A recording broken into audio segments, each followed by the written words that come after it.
I want to really challenge the audience,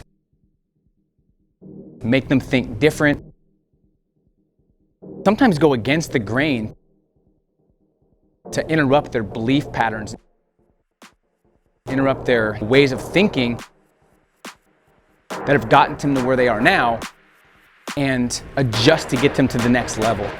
All I know is I give my all, come from the heart and soul, and I'm excited. Let's do this.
So sales changed my life, and I'm forever grateful. And I think sales is the best way on the planet to build an amazing future and to create and design your ideal lifestyle. And what's cool about sales and entrepreneurship that I like is it forces you to level up, or you don't eat.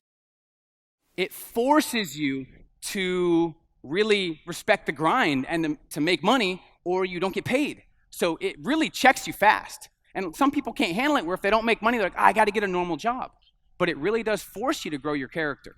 So my talk is called The New Era of Entrepreneurship, but it's also the 3 untold truths of becoming an elite performer. So here's some questions that I want to ask before I dive into these tips about knowing yourself. Can you spark your own fire regardless of the mood, regardless how you feel? Regardless if a tragedy happens, can you spark your own fire? The more you need someone else to tell you what to do, the less money you make. So it's like a teeter-totter. It's like the more you need someone else to tell you, it's like this. This is the money, and this is the more you have to have someone else to tell you what to do.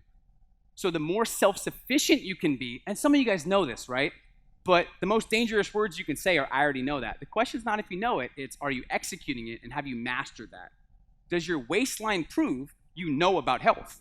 Does your bank account prove you know about financial freedom and business, right? But can you spark your own fire? Do you have an in-the-zone ritual? One thing that I challenge people to have is, do you have a ritual in place, 3 or 4 things that when something happens or where you need to be in the zone, do you know exactly what you have to do to get yourself in a peak state of mind? You should be able to motivate you unlike anybody else, right? And I'll talk about how. Intelligence versus emotions. Do you make decisions based off intelligence or emotions? So number 1 really is shifting from complexity to simplicity. Most things don't matter. It's about getting rid of all the noise in your head and simplifying what's most important to you and what you want. I pose a question to you that I asked myself years ago that changed my life. If we were having this discussion 3 years from today, looking back at your experience, personally and professionally, what would have to happen for you to be completely excited, satisfied, and just ecstatic about your results? 99.9 people cannot answer this in detail. Oh, I want to be happier. So does everybody else. Watch. How many of you guys want to crush it and make more money the next year than you ever have? Raise your hand. So does everybody else in the world. But if you fast forward, 95% don't. And this is some of the reason why they don't have clarity, right? So ask yourself, what has to happen for you to be completely satisfied? Here's the deal with sales, and especially timeshare, real estate, direct sales that I was in. There's always people in the 5% making a ton of money. And then most people at the bottom make excuses, I can't do that, but they haven't done what the 5% have done. They haven't actually put in that work. There's no difference between you and the top 5% that are making $600,000-$700,000 or $1 million. They've just put in more time. There's no difference than Olympians or people on stage or NBA players. Actually, there's a big difference height-wise. But as far as like how much time they put in, you just haven't put in that time. So a lot of society looks at people that have achieved big things and they separate themselves, but they just haven't put in that much time. It's almost euphoric for most people to see successful people. They're like, oh, this is crazy. But they'd rather watch Netflix than invest in themselves, right? So more sacrifice, more confidence. People with no confidence haven't really sacrificed much. The majority of the population right now, and I've done hundreds of hours of research for my previous book and for a new book that I have coming out. I've done so much research. The majority of the population, not just in the US and Mexico, but all over the world, is struggling, stressed out, frustrated. Divorce rate's almost to 60%. There's real struggle. But most people base everything off moods and feelings, almost everything. And I've seen moods and feelings kill people's dreams. So most people, if they don't feel like working out, their actions what? Stay at home. And then their decision is, I'm not working out. And that equals 95% of society. If they don't feel like working out, there's some people that probably didn't feel like going to this and they didn't come. Or someone else persuaded them and it would have changed the game for them. Right? Think about that.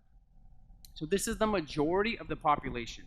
Now, if you flip it to 5%, and this is everyone I've ever interviewed, hundreds of people in the last 15 years, including myself, they do the opposite. If they don't feel like working out, they don't care. Who cares? I said I would, so I do it. I'm going to work out tomorrow morning no matter how I feel. No one feels like working out in the morning, but they decide to do it. I'm going to make 100 sales calls this week. You always get sales reps that are pumped at the beginning of the week. I'm going to crush it this week. One thing happens, oh, actually, and there's a bunch of validation, right? But if you decide, if you want to be the 5%, and sadly most don't, right? Everyone says they do, but when it comes down to actually being in the trenches, most don't. But I'm assuming most of you guys do. Then you take action, and then how do you feel at the end? Exceptional. So the goal here is to get addicted to the feeling of taking action when you don't feel like it. If you haven't worked out for a while, I would challenge you to work out. Just try it.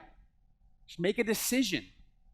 Don't be like, well, when it's convenient. If you want to know how important health is, go talk to someone who doesn't have it anymore. That's how you figure that out. So decisions, actions, feelings. This is probably the biggest confidence booster. If you just choose growth and make tough decisions for like a week, you will not believe the difference in your confidence, in your mindset, in your self-image, in your worth, in your stamina. It's unbelievable, right? In my experience the last 15 years, the number one thing I've seen hold most people back is they never, ever tell themselves now matters. Ever. They spend the first half of their life saying, oh, I'm too young. And the second half, they go, I'm too old. And they're on someday aisle. And who else is on someday aisle? Other people that are waiting for everything to be perfect before they take action. So now matters more than ever.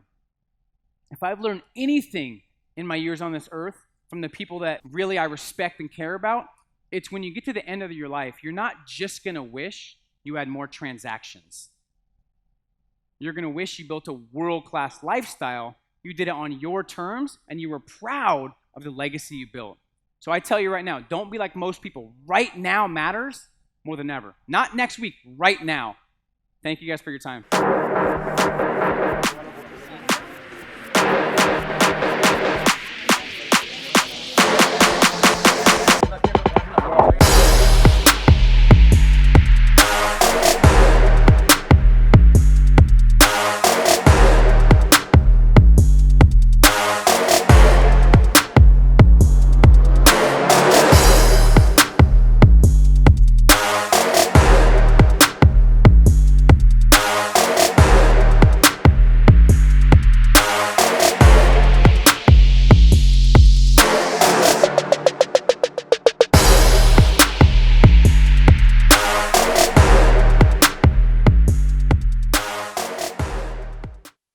Hey, what's up? And thank you for watching this video. If you enjoy this video and this content, make sure you hit the subscribe button below, put the notifications on, and I assure you, you'll love this content and these videos.